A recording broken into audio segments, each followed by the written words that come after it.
Welcome to another round of Boardroom or Miro Board. Today we talk retrospectives with Agile coach Maria. Let's go. First question. You've spent 2 hours in a team retro, but the only input you've heard is Dave's. Boardroom or Miro Board? Boardroom. In Miro, Dave can't hog the space because everyone can add thoughts anonymously, online, at the same time. Correct. Next.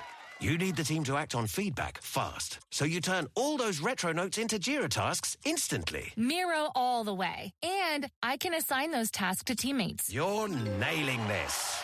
Now, you see hundreds of sticky notes from the retro. A real mess. But you organize them into 5 themes in just seconds. Miro, I basically get back an entire hour when I use its AI tools for clustering. And she's done it. Join over 60 million people running actually enjoyable and actionable retros in Miro. Get your first 3 boards free at Miro.com. That's Miro.com.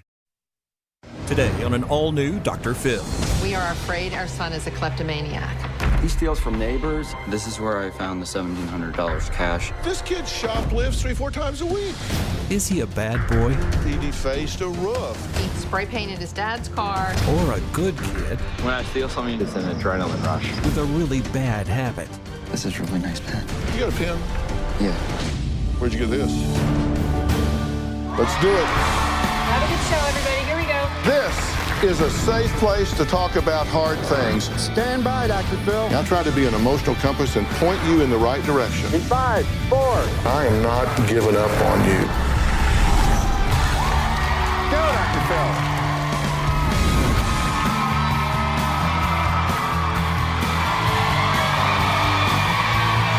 There you go.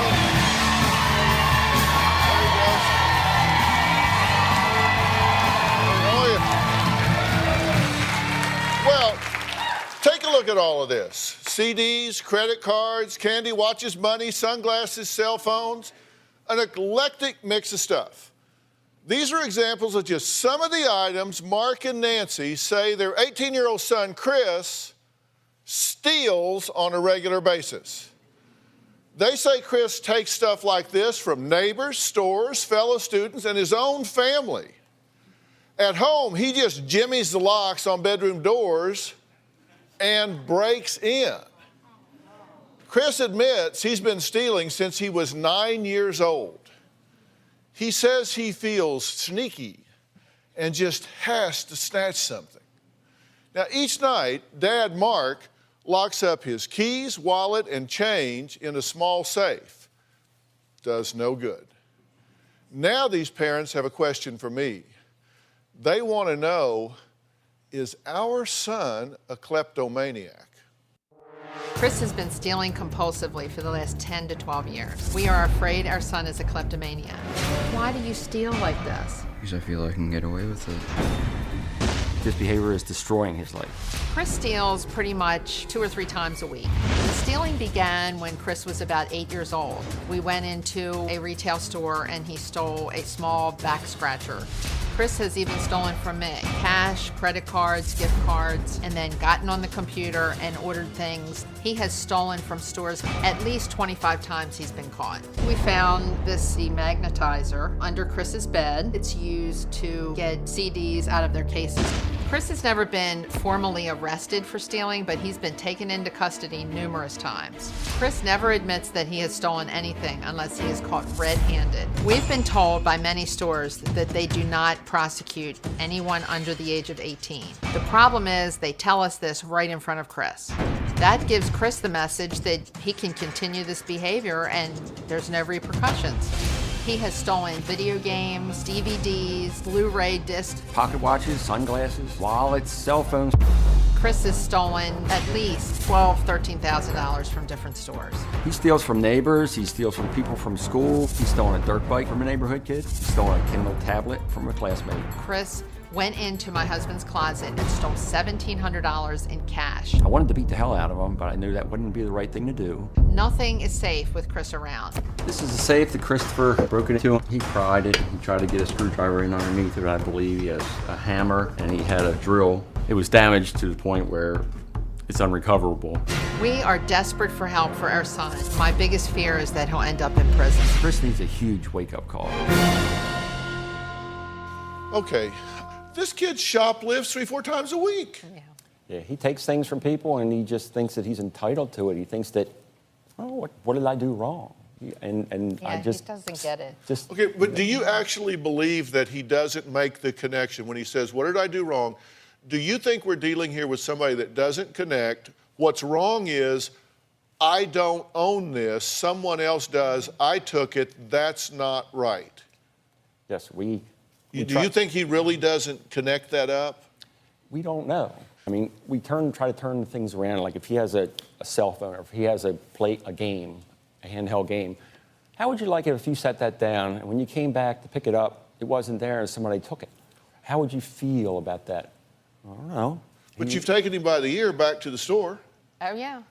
Yeah, we do. We always hold him accountable for what he's done. You've taken him back and made him confess. Right. And they've chewed him out. Right. Scared the bejeebers out of him. Right. And then they back that up with, but we can't prosecute because you're under 18. So then we bring him home and we say, okay, you've lost privileges for this, or this, because of what you did. And we just impose our own consequences at home. And we hope that he's going to get it. But every kid at some point takes something that isn't theirs. Right. I mean, every kid. When you were a child, if you took something that wasn't yours, either from another kid or at school or somewhere, raise your hand. 4, 5, 6. You are such a liar. Raise your hand. Okay. All right. Now, everybody.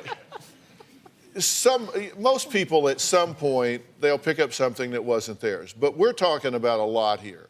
Right. He has stolen, according to you guys, numerous CDs from department stores, movies, DVDs. He's used your credit card to make purchases on like iTunes, Amazon, airsoft guns and the pellets that go with them, large amounts of candy, 5-pound bag of sour gummy worms and bulk food, souvenirs from hotel gift shop, pen knives, pocket watches, sunglasses. I mean, it just goes on and on and on. You've taken him to 40 or 50 psychologists, psychiatrists, physicians. He's been evaluated. He's been given tests. Yep. And you say all they've done is tell you PDD-NOS, pervasive developmental disorder not otherwise specified, and ADHD. Right. You said that's all you're getting out of it. Right, that's all. That's actually a lot, by the way. Right. You talk about that like, no, they didn't tell us anything. No, they told you a lot when they tell you that. Right. The question is just what do you do with it? Exactly. There's no plan on how to help him have better self-regulation and impulsivity control. He has no guilt when he steals. Not in the moment, no. He defaced a roof. You were fixing this roof up because you were getting the house ready to sell for a family member. You were going to have him put some sealant on the roof, and instead he put a 10-foot by 11-foot Superman insignia on the roof. Yeah, just he thought it would be funny, and he thought it would $4 grand to fix this. $4 grand to fix. Couldn't erase it, so we had to put a new roof on. New shingles, Right. Yeah. And his reason was he thought it would be neat for planes to fly by and see that. Yeah. I always love to know what you folks at home are thinking. If you had repeatedly caught a close family member stealing from you, do you believe that you could forgive and trust them in the future? Use hashtag Dr. Phil yes or hashtag Dr. Phil no. I'll have the results a little bit later in the show because this does affect a lot more people than you might think. That's why, I keep asking, how do we help him? And this is your last resort, right? Yes. I mean, why is it you come here as your last resort? That's a good question. Oh, Dr. Phil, we've been everywhere, so we finally came here. I mean, we talked to everybody we could think of. You're the only one left, so we came here last. We figured, it's a shot in the dark. You probably get so many letters, and the chance is probably nil. Surprise. That's right. Here you are. All right, next, Nancy and Mark's 18-year-old son, Chris, admits to doing whatever it takes to steal, even prying open locks with a knife and a screwdriver.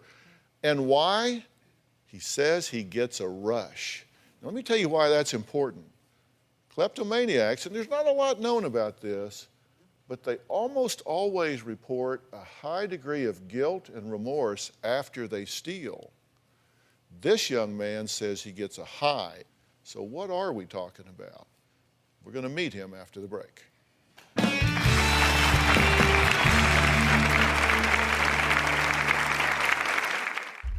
This is how I break into my sister's room. I use a knife in order to do it. I like pry it open. Then I'll probably find something interesting, so then I'll try to take it. And later, you got a pen? Yeah. You took 2 of them. Where's the other one? It's in there. Where? Actually, no, it's not in there. It's in my pocket. Tomorrow on an all-new Dr. Phil. My Prince Charming turned into a nightmare. She would call me egghead and conehead. They've remarried once. Ask her if she's ever been wrong in an argument in the last 12 years. Don't tell me what to ask her. I'm asking you.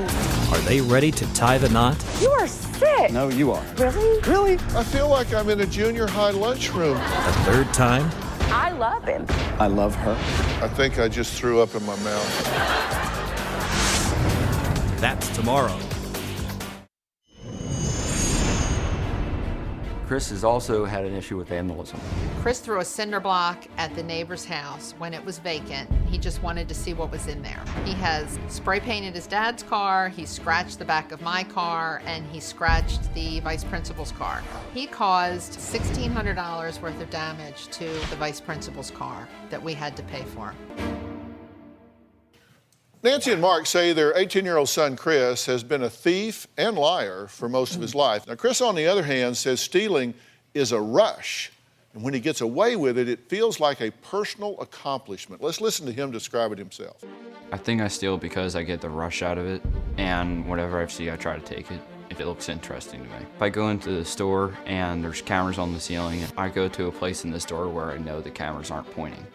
When I get away with it, I feel like that is a success. This stuff is actually what I've taken from stores. Knife sharpeners, fire starter kits, headphones, portable chargers, pocket watches, knives, big flashlights. I honestly have no idea how much stuff I've stolen. I probably steal 4 to 5 times a week. I'll look for money in my mom's purse, my dad's wallet, my sister's room, wherever I can find it. I mostly steal because I don't have the materials I need or I want, or my parents have taken it away. I have broken into my sister's room and stolen her things. I do get a rush on trying to steal stuff. Well, Chris is pretty proud of his 5-finger discount ability, so he allowed our cameras to follow him as he showed us a typical day in his life. And most importantly, listen to his thought process as he kind of parses out his day. This is what a typical day looks like for me. I wake up around noon, maybe about 2 hours later, I go around the house looking for stuff to take. This is how I break into my sister's room. I use a knife in order to do it. I like pry it open. Slide it in between here, and then push it so the little nub is there, and then like kick it open. This is how I will look for stuff, just sneaking around. Then I'll probably find something interesting, so then I'll try to take it. This is where I found my Kindle before. When my parents aren't home and I'm all alone, I'll try to go into their room to see what's in there. This is where I found the $1,700 cash. It was in a little metal safe in the top corner of his closet, underneath some clothes. This safe has a fingerprint scanner, combination code, a key lock. I didn't worry about that because I used a Phillips head screwdriver and a hammer in the drill and banged the screwdriver into here and then pried it open. Then I go outside and go around the neighborhood and look for things I can take. Usually when I go out, I just go around the neighborhood for like an average walk, but then I see somebody else's garage open and I see something interesting in there. I'm just like, ooh, what's in there? I've probably stolen from neighbors about 3 or 4 times. There's a house over there that I actually took a little red motor scooter from. There's a lot of stores I've stolen from. I typically shoplift 2 or 3 times a week. I wouldn't feel remorse if I took like a video game or something because I know there's like millions of copies of those. When I steal something and get away with it, I feel like it's an adrenaline rush. When I'm in the store and I see something that I want to steal, I am confident that I can get away with taking it. It gets my blood pumping. Okay, Chris, good to meet you. Good to meet you too. When you wake up in the morning and your eyes open, do you feel an uneasiness, an impulse, an itch? When is the first time during the day that you know, I'm stealing something today? I'm either left alone or I have nothing else to do in the house, like if the TV's locked up, or Just left alone. Okay, you're alone, so what do you say to yourself? What's the first thing you say to yourself? I think, like, what kinds of stuff do I not have? Like, I don't have a Kindle, I don't have an Xbox, but sometimes when the TV is unlocked, I usually just sit there and watch TV, but then I still have those impulses. So if there's nothing available at home, is that when you go foraging? You go out like to a store or something? Yeah, I usually go to the store, like if I'm hungry, like I want to get candy or something, then I'll go to the store and just get it. Okay. Do you have money? No. If you had money, would you buy it instead of steal it? I mean, I probably would, but I also want to save up for stuff too. So you might have money and say, well, I want to save this for something else, so I'll steal this and save my money? Yeah. When you walk through the door of the store, do you know you're going to steal when you walk through the door? It's premeditated. You know when you go in there you're going to do it.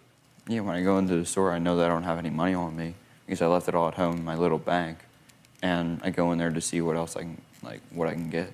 Do you look around for like store detectives or clerks or whatever and position You like them? cameras? Yeah, and you find the cameras. And then I try to find a blind spot for it. You try to find what? I try to find a blind spot for it. A blind spot, but these people aren't dumb, so they know high target items like video games. They're going to have a camera on a video game area, right? But I'll take the video game and go into a different section of the store. Okay, so you'll carry it like you're going to head to checkout, but then you'll go into a blind spot and take stuff it out. Yeah. We ask you why you steal, and you said several things. You said, one, because you can, and you said you don't feel sorry. In fact, you're happy if you think, I got away with it. So you said stealing is a rush. So when you walk out that door and you realize, I got away with it, is it a feeling of excitement inside? Do you get butterflies in your stomach? It's like excitement and, yeah, just excitement and just the rush, yeah. But what else in your life gives you the rush you get? Probably just playing video games. Because, like, I won the game, and, like, yes. All right, Nancy and Mark's 21-year-old daughter, Meredith, says she is sick of locking up her room to keep Chris from stealing her things, and she resents having to babysit her teenage brother. And what she means is somebody has to watch him, because as he said, if I'm alone, I'm making plans. And so somebody has to watch him. Now, Meredith has plenty to say, and we're going to hear from her after the break.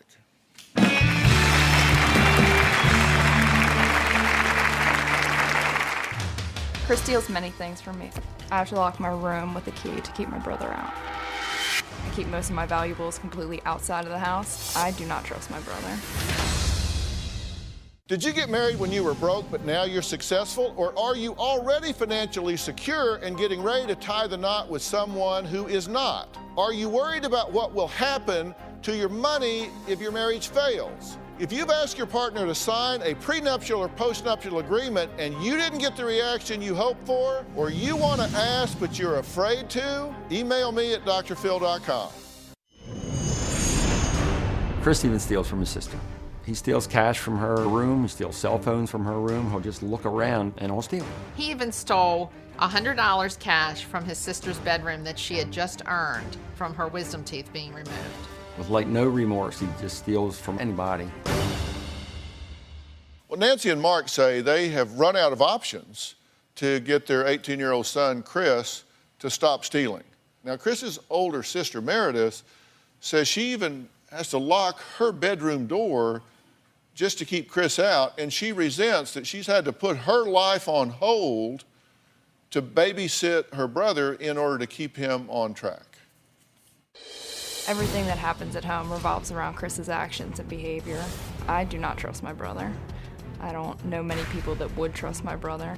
He'll stab you in the back every time that you try to let him earn your trust. It's frustrating that you're 18 years old and you can't even be left alone. I still have to babysit you like you're 10. Chris steals many things from me, at least 3 to 4 times a week. He's stolen phones, iPads, computers.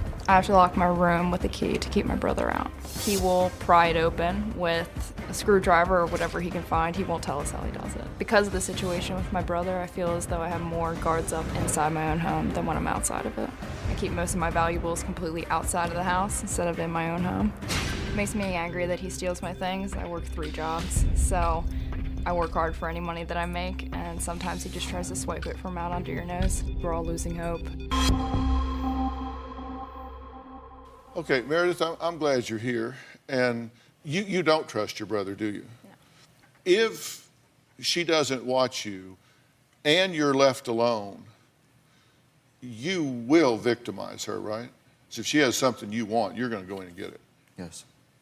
Everybody in his class and everybody that are his peers have their cell phones out all the time or have their tablets, and he's the only one that never really has anything, so it isolates him.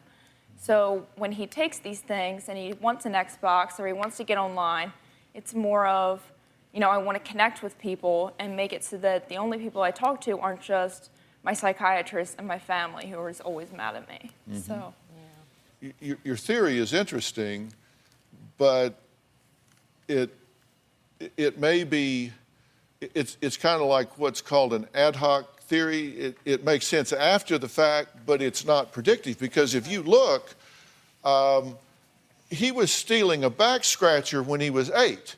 So you're telling me he was at school and all of his friends had back scratchers. So he said, I just got to have me a back scratcher. I don't feel like part of the gang without my back scratcher. I get your theory, but it just doesn't hold water. And then at 10, he started hitting local businesses. At 12, he's spraying WD-40 on the neighbor's classic car. He spray painted Superman on the logo on the roof. This is why I'm saying these are disparate behaviors that are not all stealing. They're impulse behaviors, which are suggesting to me that he's not predicting the consequences of his actions very well, which your brain's not through growing till you're 25, and the last part of your brain that grows is the neocortex, which are the executive functions, and that's where you have foresight. You predict the consequences of your action. But at 13, he's caught stealing a 5-pound bag of gummy worms. Now, you put these in your pocket, right? Yes. Yes, I have. 5-pound bag of gummy worms in your pocket. I had cargo camo pants. There was a lot of side pocket. No. Yeah. See, part of the problem here is you're not very good at this. And I know you're probably thinking that, oh, you have no idea, because you've been caught like 25 times shoplifting, and you think, oh, you have no idea. That's like a 20% failure rate. Still, that's not very good. If I was a pilot and crashed 20% of the time, I would get a different job. You're not a very good thief. Then at 14, as he gets older, his taste mature. He goes from gummy worms to jewelry and phones and things like that.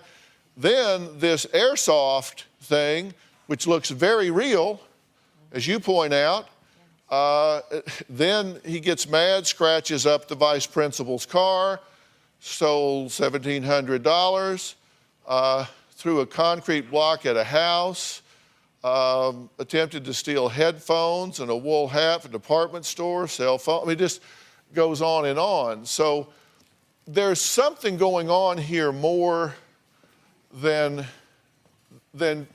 just stealing and just trying to fit in, although I'm sure that's part of it. You got a pen? Yeah. You got another pen? No.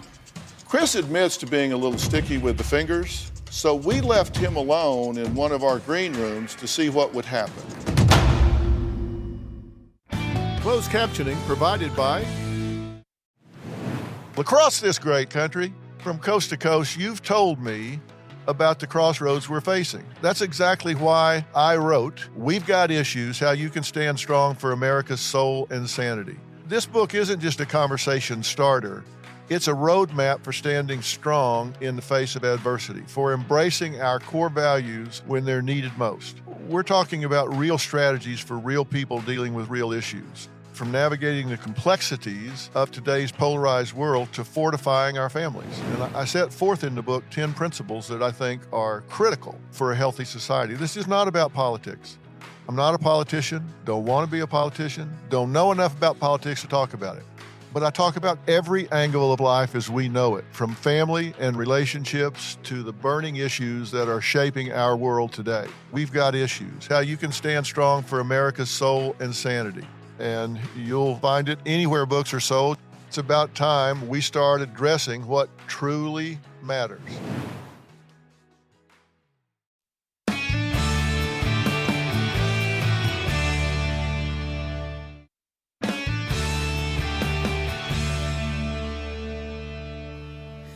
You were 9 the first time you remember stealing, or is that just the first time you got caught? That's the first time I remember stealing. Okay. Have you got a pen? Yeah. Where'd you get this? From the hotel. You stole this from a hotel? You got another pen? No. Chris admits to being a little sticky with the fingers, so we left him alone in one of our green rooms to see what would happen.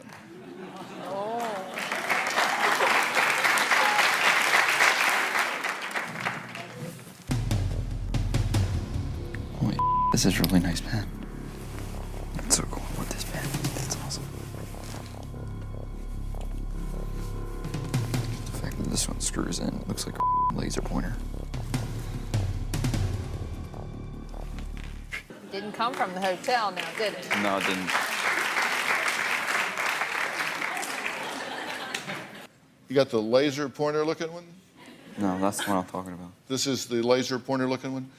You took 2 of them. Where's the other one? It's in there. Where? Actually, no, it's not in there. It's in my pocket. Huh? It's in my pocket. Let me see it. Yeah. Yeah. My point is that when I say that he doesn't feel remorse, here's a little footage of him after he stole it while I was talking to you. Very, very different from what you typically hear from a kleptomaniac. While we were talking, he's just back there enjoying The pen. Now, this goes back to my point that you're just not very good at this.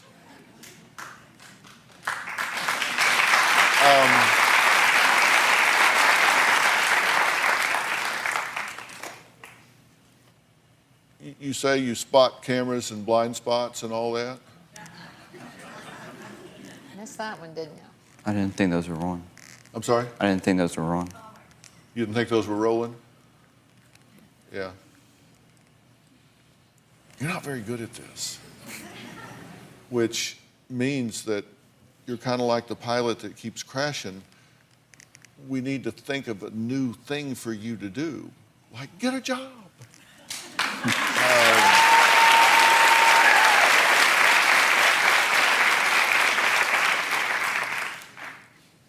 Buy your own pen. And I think that I do understand a bit of what's going on here. What did you think when you watched that tape? It did not, well, it did surprise me that he would do that, but it's his way. It's more of the same. Yeah. Yeah. He just does that. I mean, if he's unattended, he looks for stuff. Because you thought, well, there you have it. There he is. There Right, you go. caught red-handed. Welcome to my world, right? Exactly. There you have it. Exactly. Well, as you've heard, Chris has not only stolen from his family and stores and me, I got my stuff back.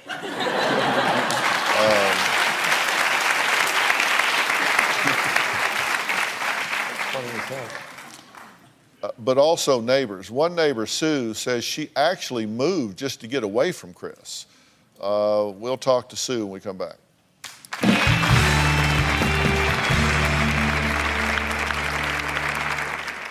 Tomorrow on an all-new Dr. Phil.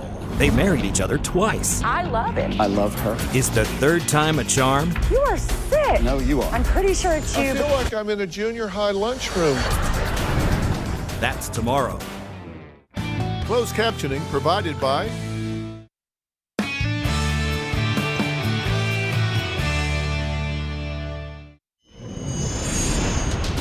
One day, Chris went to the local grocery store and decided to steal gummy worms.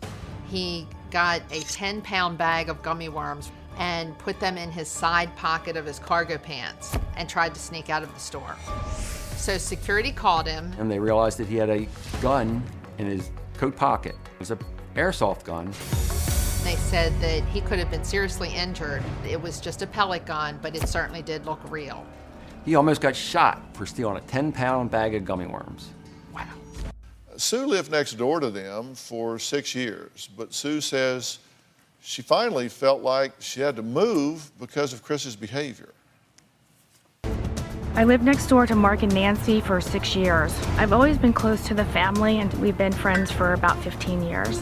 Living next door to Chris was very chaotic. He was very impulsive. Chris would often take things from my children and from our house. I felt like I had to lock things up. One day I told Nancy that Chris had been stealing from us, and I could tell she was really upset over it. Chris would often go into different neighbors' garages and take whatever he wanted. I genuinely think Chris is a good kid. He just has some impulsivity, some deep other-rooted issues that I really think need to be addressed. One of the biggest factors of us deciding to move was Chris's stealing. I would say it's the biggest factor. I didn't want to tell Nancy that because I didn't want to hurt her. They've been through enough already. Well, Sue is joining us via Polycom. Sue, thank you so much for joining us. Were you a victim of Chris? Did he steal things from you? He's taken things from my children before, but I do know of other neighbors where he went into a garage and stole like a skateboard from one of our other neighbors. Did you guys kind of know to watch for Chris, or what was the thought? The neighbors would always talk and want to keep an eye on what he was doing and things like that. And if anything ever happened in the neighborhood, he would always be blamed, whether it was him or not. It's so good to hear from a neighbor, and you know, it's a good thing to know your neighbors so you can be on alert and know what's happening in your backyard. And everybody always says, you know, I say you need to know your neighbor. People say, oh, there's an app for that. You know, there actually is a free app out there. It's a great new app called Nextdoor.com. And just because of this, because of the need for communication and to rule out miscommunication, I actually asked the co-founder and CEO of Nextdoor.com, Nirav Tolia, to come to the show today and talk about it. Nirav, thank you so much for being here. I really appreciate it. This app, Nextdoor, is all about exactly what we're talking about here, this and anything else. We need to know our neighbors, but everybody's too busy, right? Right. There are so many ways that our neighbors can help us. There's just no easy way to reach out and get to know them and ask for their help. And in a world where technology is making it so easy for us to communicate with people across the globe, there needs to be some way for us to get to know the people right outside our front doors. Yeah, and I saw a stat that like a third of us cannot name one neighbor. We've lost touch with our neighbors, but we can change that. We can use technologies like Nextdoor to bring back a sense of community to the neighborhood. You can use it for things like getting a babysitter, you know, look for a missing pet if they've gone missing. There's a rash of break-ins, whatever. And you can download the Nextdoor app for free at iPhone or Android at Nextdoor.com. This would have been a perfect situation where he didn't get blamed for everything going on in the neighborhood, but yet they did know if he was doing something, so it gets controlled. I mean, so I think it would be great. So here's the question. Does Chris want to change, or is he dead set on continuing his life of lying and stealing? I have a proposition here and something I want to say about Meredith as well. We'll be right back.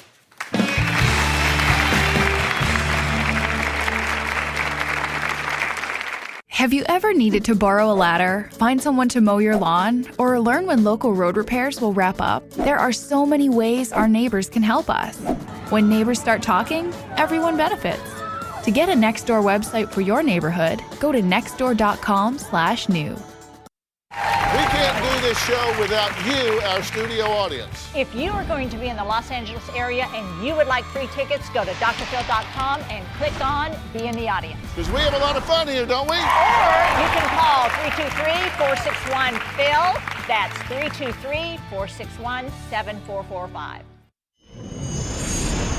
Nothing is safe with Chris around. We have to lock down everything so he doesn't get himself into trouble. We have everything of value locked in a safe as soon as we walk in the house at night. Our reputation in the neighborhood is horrible because of Chris's stealing. Over the past 9 years, Chris says he can't even remember how much he's taken from family, friends, neighbors, businesses, and even a church.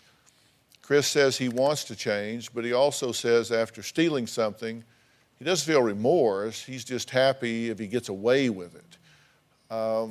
And I thought it was particularly interesting that Chris says that he gets a rush from this, and it's one of the few times that he gets that rush. Right.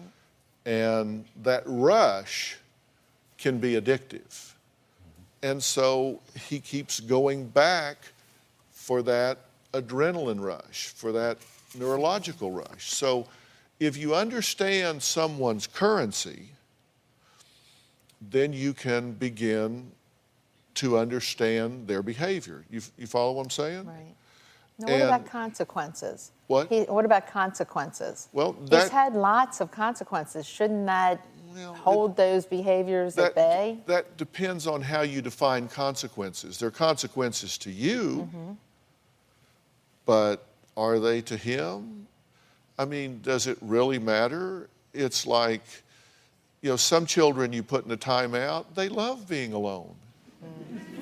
You're going in timeout, oh God, thank you.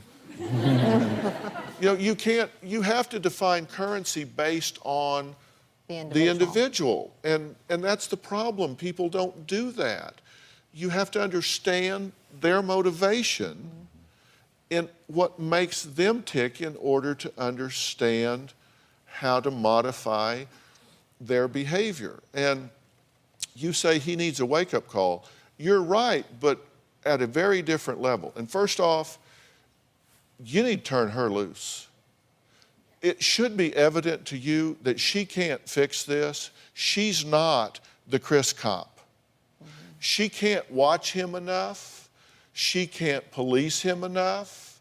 What you're going to do is disrupt her life to no avail, because it's going to have no lasting impact on him whatsoever. Loved your theory. But it's a back scratcher, and his friends didn't have those. Yeah, so. yeah, loved your theory, but listen, I'm giving you your walking papers. This is way above your pay grade. You guys, what you're going to do is disrupt 2 children's lives by coupling her to him. Not her job, and she couldn't fix it if it was. Right. I asked my Twitter fans the following question. If you had repeatedly caught a close family member stealing from you, do you believe you could forgive and trust them in the future? I'm going to have the poll results when we come back.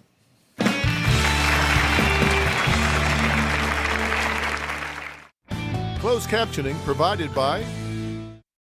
You're a podcast listener, and this is a podcast ad. Reach great listeners like yourself with podcast advertising from Lips and Ads. Choose from hundreds of top podcasts offering host endorsements, or run a reproduced ad like this one across thousands of shows to reach your target audience with Lips and Ads. Go to libsynads.com now. That's LIBSYN ads.com.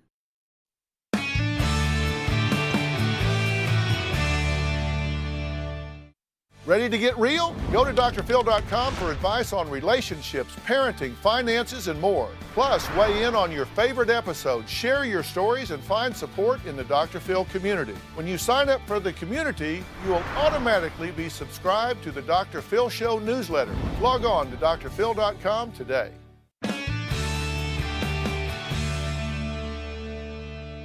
See this gentleman right here? This is Dr. Frank Lawless. Hello. He's chairman of the Dr. Phil Show Advisory Board. He's co-founder of the Lawless PNP Center in Dallas, Texas. Frank is, he and I have been associated for over 40 years. He is a double diplomate in psychology, which is the highest designation you can have in the field of psychology. He and I have been working extensively on this case, and we've scrubbed all of the medical records of Chris. We've been over this. Frank, what do you think's going on here? I think that he does have a delayed brain pattern, which makes it very difficult for him to comprehend the consequences and create better opportunities to reinforce himself. He's very, very immature. What we often see in many kids that have impulsive type of disorder is that their front brain is going too fast and their back brain is going too slow. Frank's team is a multidisciplinary team, and they'll look at this a lot of different ways. And I think there's also, Frank said there are some maturity levels here that are lacking, because I think there are some social sensitivities and some gaps here that because of his isolation, that he has just fallen behind. And for that reason, I've asked Miles Adcox to come. He's sitting right next to Dr. Lawless. He is the owner and CEO of Onsite, which is a worldwide leader in intensive workshops and treatment specializing in emotional trauma and mental health issues. And we consider Miles and Onsite a trusted source for anyone that's struggling with self-worth, self-esteem, and mental health issues. And clearly, we're dealing with that here. Miles, I think he deserves to put himself in a shop for a while. What do you think? Absolutely, Chris. And we've worked with PNP before, and these guys are amazing. So I think if they can balance out your brain, and then I will help you steal something. We're going to steal your self-worth back. If this was my son, this is exactly where I would take him, exactly what I would do, and this is our gift to y'all if you would like to pursue this.